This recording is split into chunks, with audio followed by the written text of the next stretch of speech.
a row of very differentiated shops and activities and all that already make you more generous, make you, you know, happier. Basically, your level of stress is very low. But if you walk past like a row of like a blank facade, like glass, and you know, like our typical skyscrapers, and it's just like nothingness, right? Makes people already very like, you know, like the mood, everything, the happiness level is actually lower, and they don't want to stay there.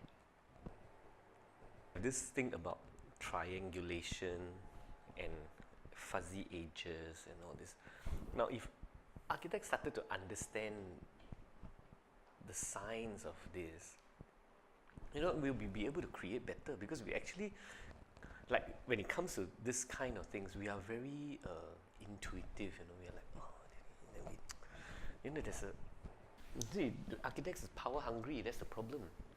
So we have to become more secure about ourselves. The studies have shown that you need the soft edge.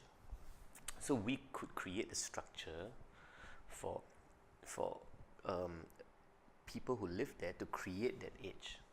Now, could you think of a high-rise model with soft edges rather than hard edges? Because the hard edge arises from fear. But if you want life, then you have to think about the self-regulation versus imposed regulation, and there should be a balance, you know. And this is, I always use like a football game or a rugby game or one of these. You have clear rules, you have a good referee, it's flowing, right? So this is the state of flow. So this is the balance that the city will eventually need to strive towards, that everyone is in a state of check and balance. Actually, it's to ease the connection, because human beings are born to be social. So we are all broken, but we all think we are perfect, and we want the power because we don't feel safe.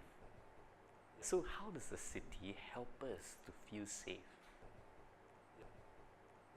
Now the precincts has a kind of monotony, a kind of similarity, because you know, you don't allow the people who live there to create. So what if I said that, you know, let's give a band, a zone where people can apply to create? And cars, let's think about cars.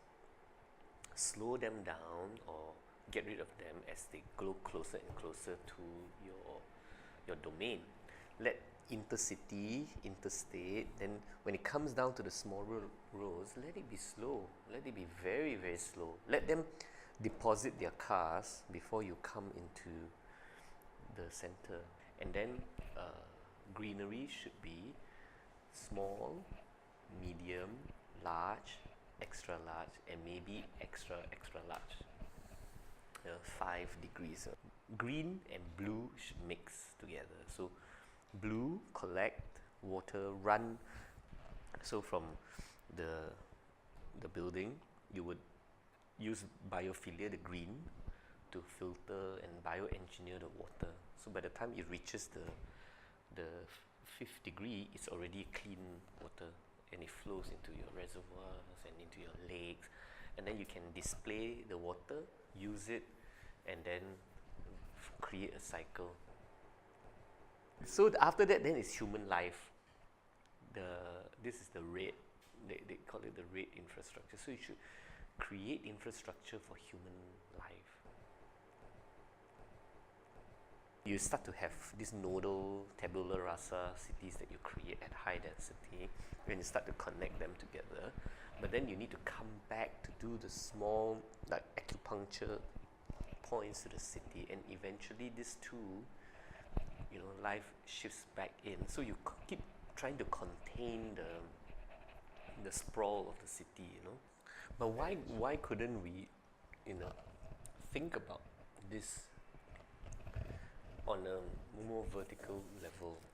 And I think this is the challenge that we have to do, that we are able to create spaces that we relinquish the control, some of the control, like get a balance. Yeah, so these are the times that architecture can, you know, promote notions of meeting, notions of user-defined edges. You know, then the place has a chance to come alive and become more human, you see? Whereas the old way of thinking is let's draw the line, let's control. See, the problem is control.